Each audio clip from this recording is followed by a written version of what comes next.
explosive than Niagara Falls. It's like 1,000 car crashes all at once. There's massive amounts of energy, lots of noise.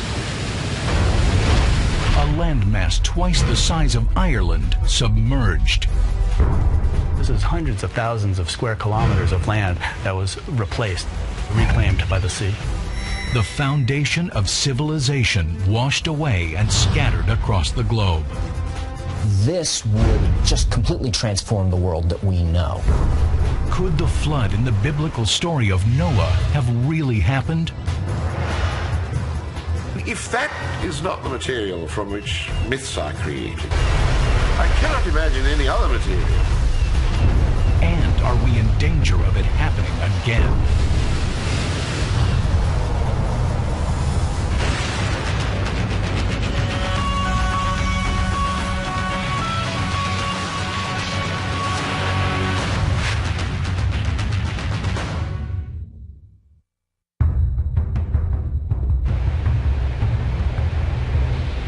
Water. More than 2/3 of our planet's surface is covered by this essential element, which has sustained life since the dawn of time.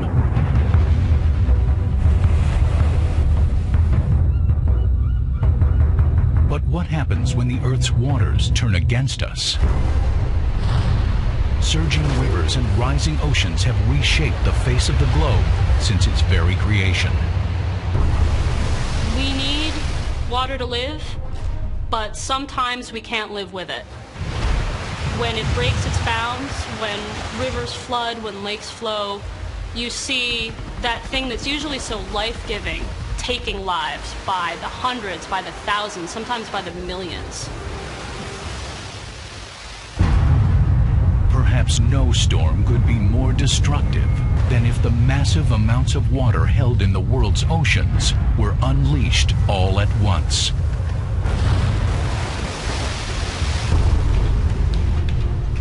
(6,000 BC, Asia Minor, at a point where the continents of Europe and Asia meet. A narrow strip of land separating the cradle of civilization from the vast Mediterranean Sea gives way. With the power of all the world's oceans at its back, the water erupts with cataclysmic force, engulfing everything in its path. The torrent catapults into the populated valley below, towards an immense lake.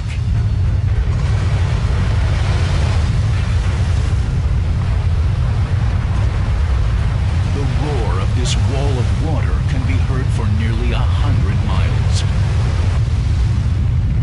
The force is just incredible, and the weight of all that water is incredible pressure. It would have just gone through like a jet and would have surged through. It would have been a horrendous sight.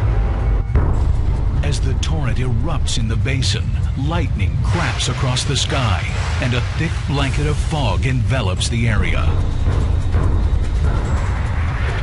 Water swallows the land. This flood would have been actually raising the coastline of the sea at the rate of about half a mile a day.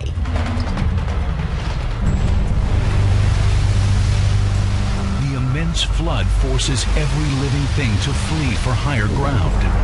But those who cannot escape are engulfed by the rising waters.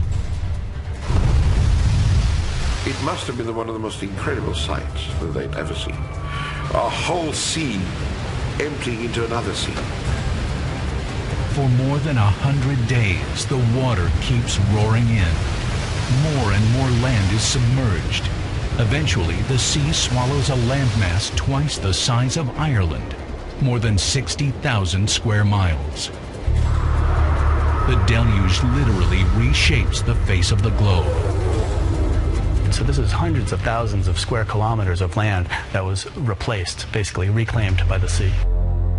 This immense flood may have been one of the most destructive events the world has ever seen. It created the massive body of water we know today as the Black Sea.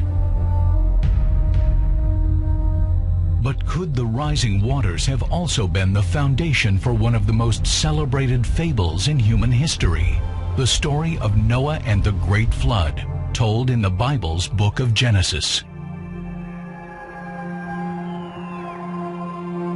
Some experts believe that 8,000 years ago, the land now at the bottom of the Black Sea was a large, fertile valley, a place where early civilization was beginning to take root.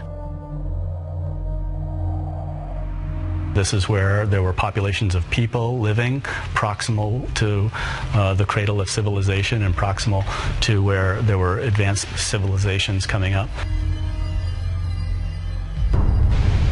People would have been desperately racing away from this, trying to retrieve whatever they could get that was right at the edges of the floodwaters that they could possibly still save, and then trying to put them onto whatever sorts of carts or sleds or whatever else they had available to themselves to drag things away from the edge of the rising waters. It would have been a horrifying experience.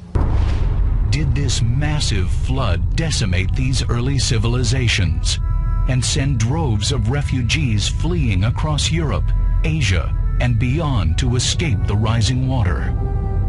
Did these people bring the story of the flood with them? The tale of Noah is not the only ancient flood story. Many early cultures around the world have myths that tell the story of a great flood that destroyed civilization. In the Sumerian epic Gilgamesh, the unhappy gods bring on a flood to punish the people, as do the flood myths of the Romans, Greeks, and Persians. Could these flood myths be an echo of some prehistoric megastorm that engulfed the ancient world? On nearly every continent across the world, you find in legends and mythology a very, very similar story. You see in Irish legends, in Norse legends, in Native American legends, in legends from tribes in Mexico. The same story of a worldwide flood, of water covering the entire planet, and only a select few survive by building a boat, by finding some sort of vessel, by clinging to a raft.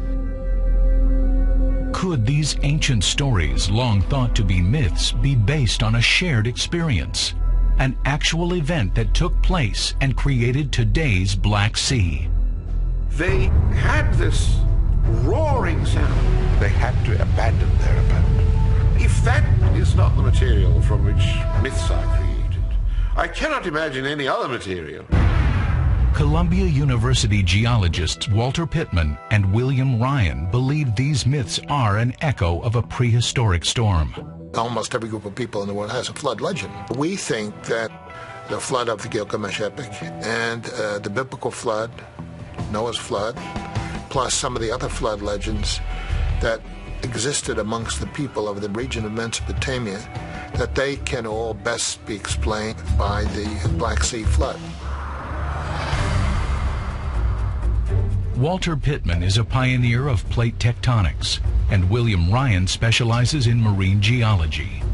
In the early 90s, they began to wonder if there could be a geological explanation for these ancient flood stories. Pittman and Ryan speculated only an actual cataclysmic event, one more devastating than anything ever seen by man, could have been the catalyst to the numerous flood myths tied to so many cultures. So they began actively searching. They wondered what body of water could have been the location of their megaflood, a place so devastated by the violent flow of water it would have felt to its ancient inhabitants as if the world were ending. They focused on the Black Sea for several reasons, including a theory which suggested the Black Sea may not have always been there.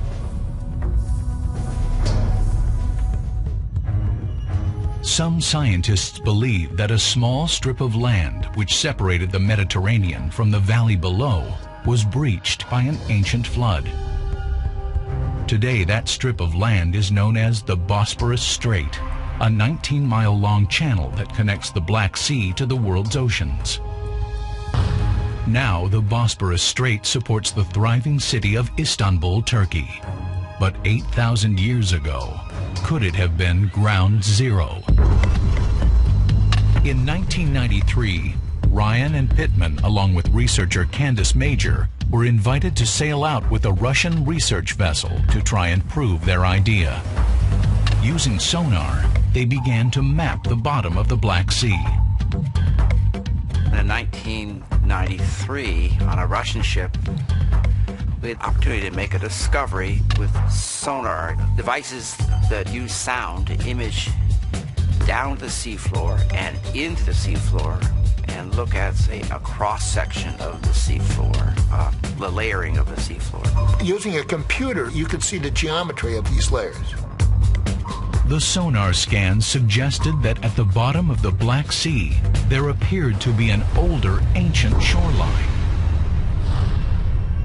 Was this possible evidence of an ancient valley with a smaller body of water at its center? A valley that would have been overwhelmed by a mega flood. We knew we had it. We knew. We could see right there. If this goes on like this for the next few days, we've got it. The preservation of landscape was one of the first clues that the transformation of this lake to a saltwater sea was extraordinarily abrupt. Pittman and Ryan believed they had proof to support their idea, but it wasn't going to sway the entire scientific community or the rest of the world. They needed indisputable evidence that the Black Sea flood reshaped the earth and gave rise to the story of Noah.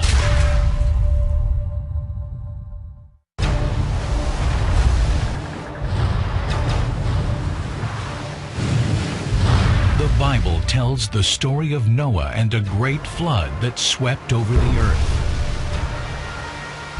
The Sumerians, the Greeks, the Romans, the Babylonians. All these ancient civilizations also tell of a flood so devastating it rocked the foundations of mankind. Could these ancient flood legends have been based on fact? One event that changed history. Columbia University geologists Walter Pittman and William Ryan believe that a massive flood 8,000 years ago created the 170,000 square mile Black Sea and scattered a large portion of the Earth's population at a time when civilization was just beginning to take shape. This idea was driven by an assumption that flood myths like that in the Bible or like those of Mesopotamia may have some basis in reality. Almost every group of people in the world has a flood legend. While on an expedition in 1993, sonar images revealed the possibility that the shoreline of an ancient lake lies at the bottom of the Black Sea, suggesting this massive body of water may once have been much smaller. The landscape changed. You can imagine a lake suddenly increased its size by another 30%. But they needed hard evidence that this was the site of a catastrophic flood, one myths are made of. They believe the evidence is buried deep beneath the sea. They collected sediment from below the sea floor, penetrating into thousands of years of geological history. We extracted from that pipe sediment core. Then our job was to take that mud and make something of it, figure out what it was telling us. Hidden within the cores, like the ones held here at the core repository at Lamont Doherty Earth Observatory, was the first bit of proof Pittman, Ryan, and Major had been seeking. Evidence of life that could only come from a freshwater lake. In the case of the Black Sea shelf, there were living lots of mollusks. When this was a giant freshwater lake, those mollusks are tiny, what we call today zebra mussels. Mollusks this size are usually only found in freshwater. Those that live in the ocean are bigger, more than double in size. Other cores taken from the sea floor revealed further evidence that the freshwater lake and valley had been flooded. proof of plant life. To find roots of plants in sediment means that surface, that area was exposed to the air, was not underwater. Other cores also suggested this ancient lake may have been flooded suddenly by an influx of seawater. We could see in the sediments the shells of ancient life and recognize in the bottom of the cylinder shells of creatures that only lived in freshwater lakes. In the upper part of the cylinder, the shells of those that then colonized the new saltwater sea, and found the transition between the two was extraordinarily abrupt. Core after core after core. With that change in the sediments came a change in these clams and mussels that lived there, and told us immediately, okay, this was a lake, and this is marine. These shells would have been immigrants coming in from the Mediterranean. So there had to be a connection between the Black Sea and the rest of the oceans at that time. Radiocarbon dating revealed all the saltwater shells pulled from the cores were from the same small window of time, around 8,000 years ago. Could this be the undeniable evidence of a massive influx of saltwater into the lake? A lake that would have supported a large human population before the flood. Had the world even seen a flood like this before? And was a flood this size even possible? Every body of water has the potential to flood. It has the potential to overflow if there's a shift in the balance anywhere in the water cycle. Whether triggered by torrential rain, hurricanes, or sea level rise, every body of water can overflow its boundaries. And once water starts to inundate land, it is essentially impossible to stop. A flood can be completely devastating because it wipes out everything in its path. People drown, crops are ruined, homes are completely devastated. Floods are probably the deadliest natural disaster in human history. 3 floods over the last 125 years in China have killed over 5 million people. So this is enormous, much larger than most other natural disasters. The destruction brought on by floods can be cataclysmic, devastating areas once thought to be safe. And like the Black Sea flood, when the water rushes in, it can leave lasting effects on the people of the region.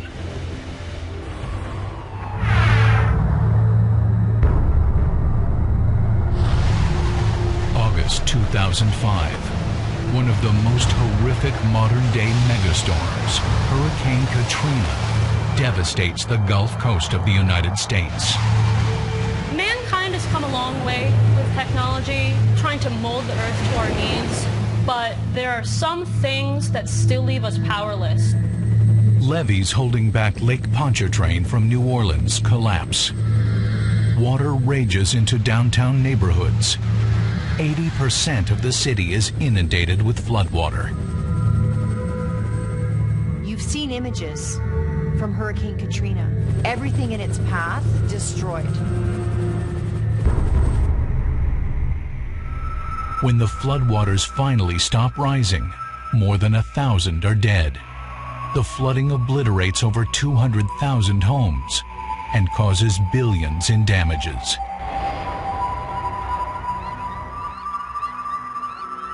Could the scene of destruction inflicted upon New Orleans have been a repeat on a small scale of what happened in the Black Sea? Were the residents of New Orleans overwhelmed by a massive amount of water in the same way people living in the Black Sea were? The water just come up, just out of nowhere. Came all the way up to the window of the house. It looked like we were sitting in the middle of a river. Everybody here was trying to head for higher ground, and there is no higher ground. There is one major difference between the flood in New Orleans and the flood in the Black Sea. In New Orleans, as with nearly every other flood in history, the waters receded. The Black Sea never did. It's not a flood in the traditional sense. Even something as grim as Hurricane Katrina and all the damage that it did in New Orleans is still conditioned by the fact that we know that the water will recede. To me, what's striking about the idea of the Black Sea flood is that it was a permanent flood. If the Black Sea had been created by an ancient flood, what triggered it? How much water came rushing in? And is there definitive proof that it actually happened? Do you think you would survive? Do you think anything in its path would survive? 8,000 years ago, the Mediterranean Sea surged through the Bosporus Strait in what is now modern Turkey with tremendous force, inundating an ancient lake and forcing droves of flood refugees to flee to the far corners of the earth at a time when civilization was just beginning to take hold. Could this massive flood be the same catastrophe portrayed in the biblical story of Noah? The idea that the flood is the worst thing that's ever happened to mankind may be true because we do not have any other such bases flooded on such a huge scale when humankind was around to remember it. And there are no other geological phenomena that would equal the magnitude of this. But what triggered the flood? 8,000 years ago, the last ice age was coming to an end. The Earth's temperature rose, causing vast ice sheets covering the northern hemisphere to melt. Around 8,300 years ago, the remaining bit of the Laurentide ice sheet in North America collapsed, and it poured into the North Atlantic, and you had a sea level rise almost instantaneously. Meltwater caused the world's oceans to swell more than 5 feet, pushing the power of the Mediterranean Sea towards the Black Sea basin. Because of all these glaciers melting worldwide was increasing the height of the global ocean, and that increased the height in the Aegean Sea and then the Sea of Marmara.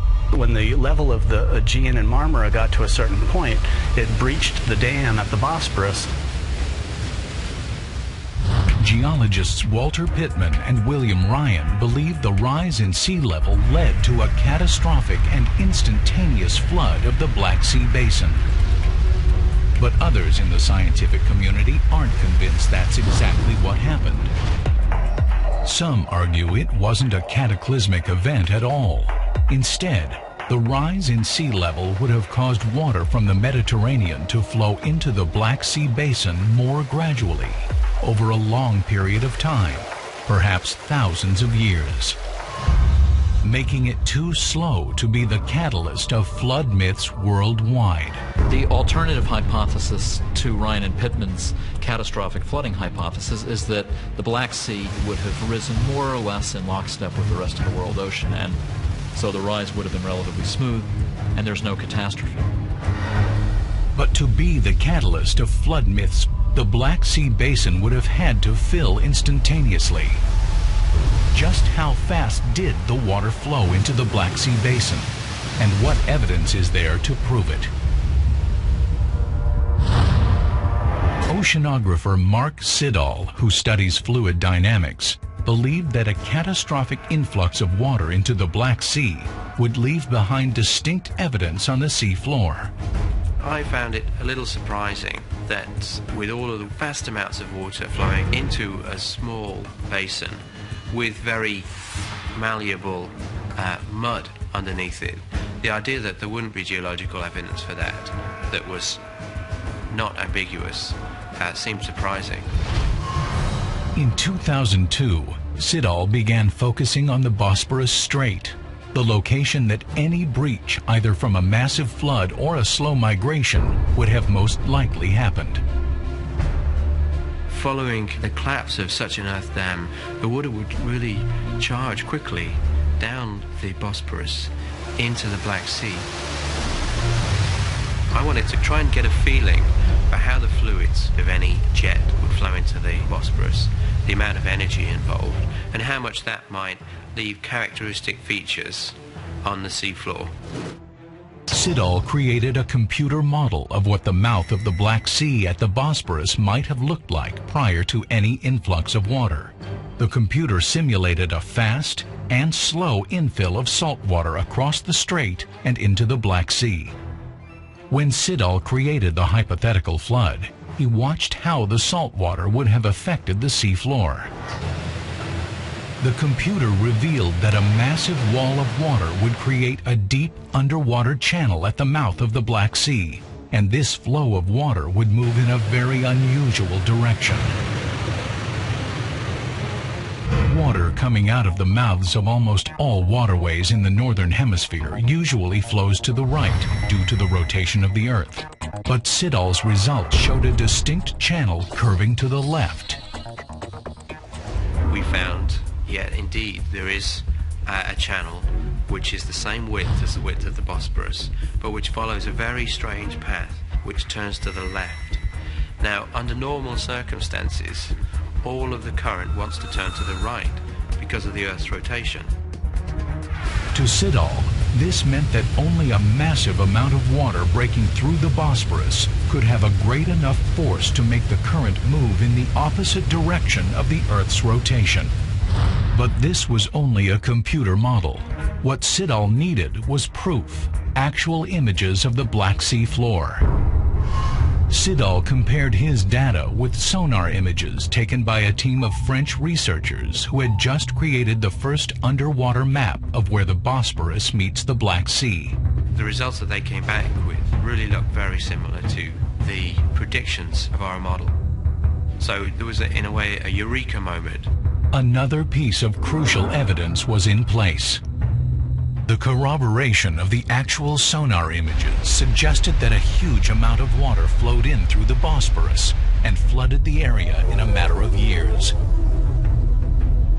Just how much water? Siddall's computer model projected that 60,000 cubic meters flowed into the Black Sea basin per second after the small strip of land that is now the Bosporus broke, raising water levels in the lake by nearly 500 feet. That flow is going to charge down the channel and hit the Black Sea into a huge impact. Thousands of car crashes every instant. A massive impact. And you're really talking about a huge amount of water. That amount of water pouring into the valley would have no doubt wiped out many settlements and forced survivors to flee. If you'd been someone who had been living there at this time, one of these sort of simple farmers, and suddenly you're faced with this rapidly rising sea level, it's hard to imagine how you could possibly have coped with that. This vast current flowing, flooding the Black Sea area, it was tremendous.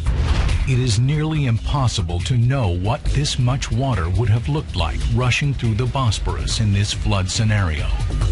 But Chris Paola at the University of Minnesota created a small model of the strip of land separating the Mediterranean from the ancient valley below to illustrate how massive the initial flood would have been. Well, we're looking at the rising sea level in the world ocean connected through the Mediterranean and the Sea of Marmara right down to the Bosporus. So the whole world ocean over here, the choke point there. The erosion is catastrophic because the water is accelerating. A tremendous amount of force is being exerted at ocean scale on this small bank of sediment that's in effect holding back the entire ocean from the Black Sea. The flood builds on itself. It's like an explosive release of water into the Black Sea, and very quickly as the sediment wall is eroded away, the water floods into the Black Sea and abruptly raises its level. Anyone living in there until the moment when the water actually crested this would have had no idea what was coming. The water erodes away at the base of the sediment. The sea level rises in the Black Sea. The fresh water that was there is now replaced by salt water from the Mediterranean, and the Bosporus drowned, which is how we see it today. This model of the Bosporus is 6 inches wide. The actual Bosporus Strait, where the flood may have happened, is over 2 miles across at its widest point. Every inch of it submerged in water. The world has seen some immense floods, but eventually they recede, the water usually going back to the place it came from. But these waters didn't recede. It was a permanent change. It wasn't part of the natural rhythm of the Earth. It was an anomalous effect that no one had ever seen before, and that, in fact, is a transformation that's still with us. But if this massive flood did happen, where is the physical evidence that it buried the beginnings of an ancient civilization? Could there be proof somewhere at the bottom of the Black Sea? The Black Sea. This massive body of water borders 6 countries, including Russia and Turkey. It also separates 2 continents, and its only connection to the world's oceans is a narrow waterway known as the Bosporus Strait.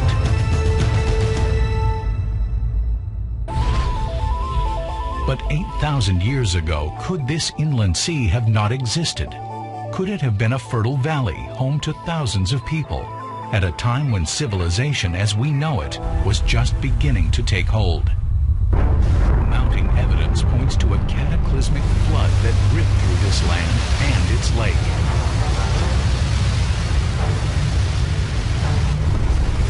If this kind of Black Sea flood really did occur, it would have been a monumental event in the development of civilization as we know it. It would have scattered a large number of people to other parts of the earth, and it would certainly have changed how a lot of later civilization would have evolved.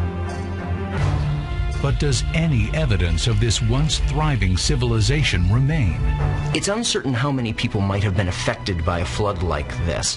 Probably something on the order of a few 100,000 people, which may not sound like a lot by our modern standards, except that remember, at this time the whole global population was probably only about 5 million people. So this would have been a major flooding event that would have unseated a huge portion of the Earth's population. You could run away from the flood, but you could not take anything with you. So all their possessions, all their villages, they were flooded. And these people, they were dispersed. For thousands of years, people have been looking for proof of Noah's flood. Could proof of a great flood be buried at the bottom of the Black Sea? Marine research scientist Dwight Coleman felt there was a possibility that the Noah theory was true. The Black Sea is a good candidate for the Noah's flood story because it's an isolated basin, and that the flood would have had immediate effects on the people that were living there. It would have affected archaeological sites. So let's go see if we can find those archaeological sites and see how well preserved or how inundated they are. In 2000, Coleman, along with famed underwater explorer Bob Ballard, went on an expedition to the Black Sea in search of evidence of a submerged civilization. We knew it was a bit of a needle in a haystack to find evidence of human activity now submerged on the Black Sea shelf. The team focuses the exploration off the coast of Sinop, Turkey, a mountainous peninsula likely settled by man in the time of the flood.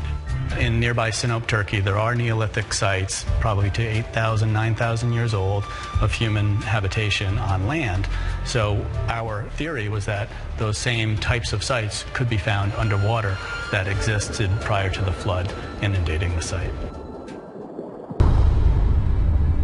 Candace Major, who was part of Pittman and Ryan's original 1993 expedition, is also on the team. One of my jobs on that cruise was to try to identify whether this was something one might expect naturally in the Black Sea, or whether it was something anomalous that might be evidence of a human occupation. For days, using side-scan sonar, they track up and down the murky sea floor, unable to find any evidence of prehistoric human sites. The key to proving the Black Sea megaflood had been the basis for so many flood legends throughout history. Part of the challenge is we don't really know what material evidence was left behind by Neolithic people. So it could be just a stone tool, or a pot, or a piece of wood that had been crafted as part of a dwelling or something. Then, after scouring miles of seafloor, a strange mound appears on the sunken horizon. It was isolated. There was no other significant geological features around it. It was on a hill mound, and it stood out all by itself. It was named Site 82, the 82nd target mapped during the trip. Using a remotely operated vehicle equipped with underwater cameras, images are beamed up that amaze the researchers. Possible signs of human habitation.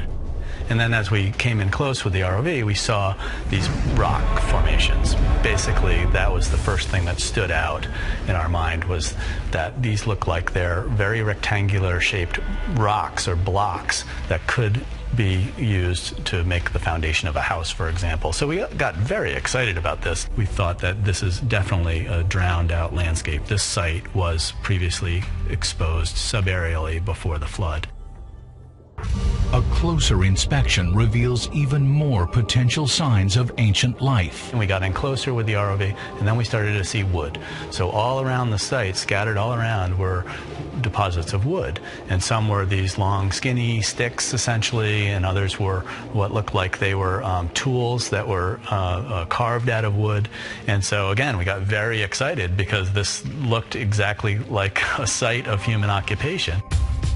Could this be the evidence that confirms a prehistoric megastorm reshaped the globe and was the inspiration for flood myths such as Noah? Someone, maybe jokingly, maybe seriously, in the control van as we were exploring Site 82 said, "This is Noah's house, we found it." And we were joking around and saying, "Well, where's the mailbox that says Noah on it?" Coleman and his team gather specimens from the site, more than 300 feet below the surface of the waves, for detailed study and radiocarbon dating. Okay, you got it. Yeah. We picked several items, particularly these wooden artifacts that looked like they had been crafted as tools or something by human hands. The team collects the evidence, hoping it will prove someone was there to witness the flood. The wooden objects were definitely crafted by human hands, but we got radiocarbon dating on them. And unfortunately, it was modern debris that had basically littered the site. Those particular artifacts were only a couple hundred years old, so not of Neolithic age at all. So we were a little disappointed by those results. The team still believes the stones found at Site 82 may be evidence of a lost civilization. However, it's impossible to radiocarbon date the stones. Could these stones be all that is left of an ancient civilization?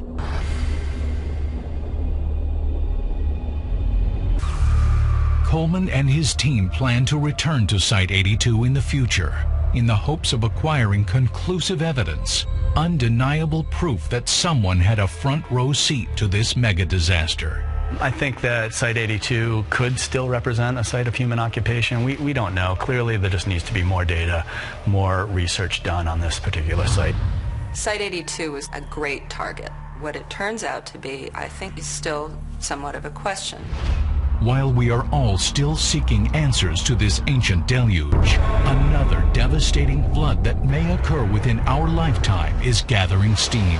This would just completely transform the world that we know. And this flood threatens to submerge large portions of the globe. 8,000 years ago, a catastrophic flood may have submerged a landmass twice the size of Ireland in a geological instant, forcing hundreds of thousands of people to abandon their homes and relocate to the far corners of the globe. It is perhaps the greatest flood the world has ever seen. But what if another flood like this were to happen today? Could humanity survive?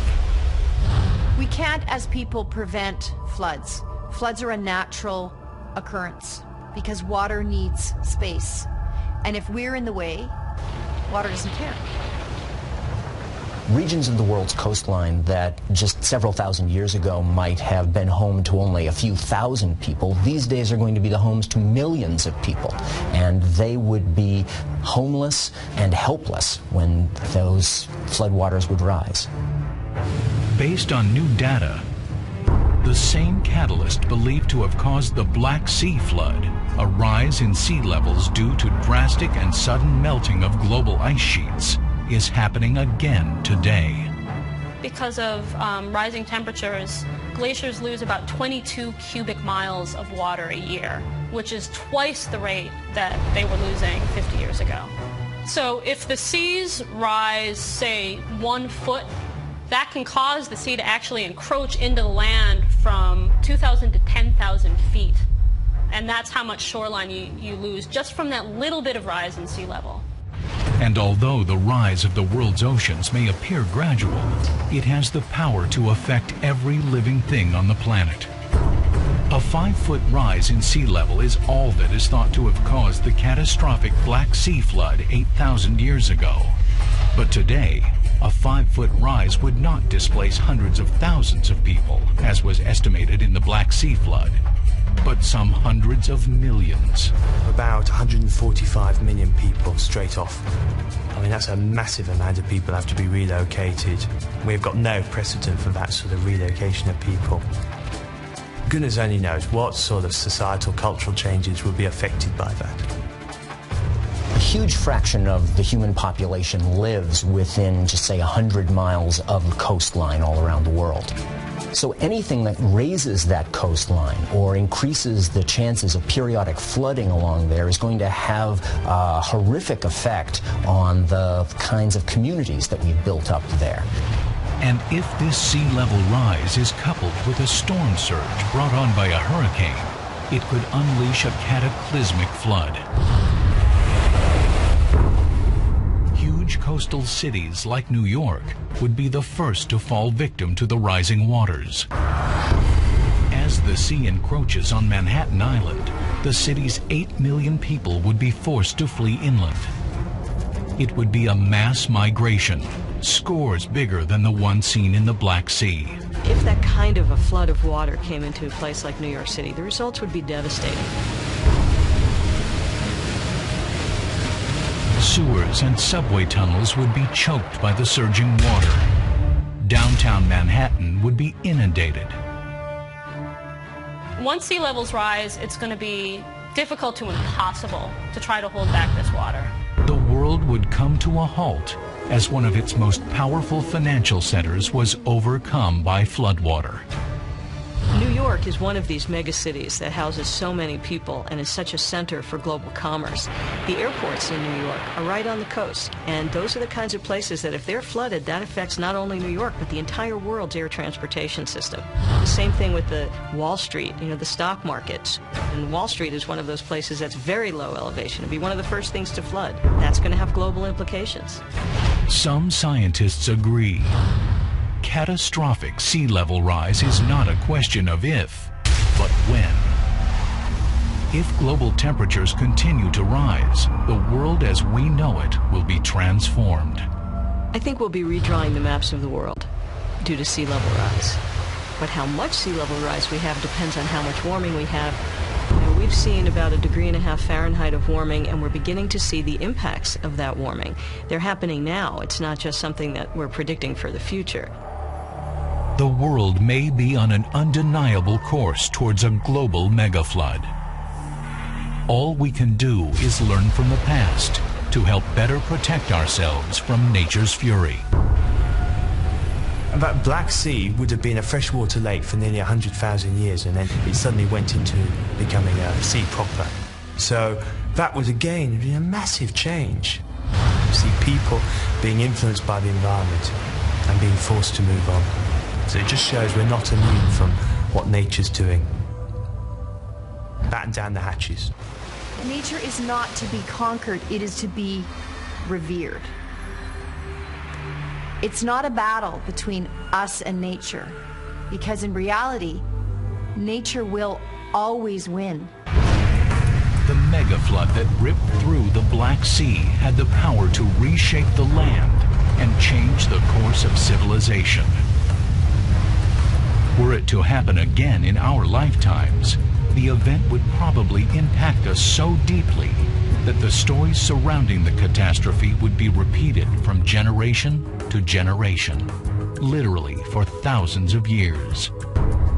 perhaps joining the ranks of Noah and Gilgamesh, becoming the myths of the next millennia.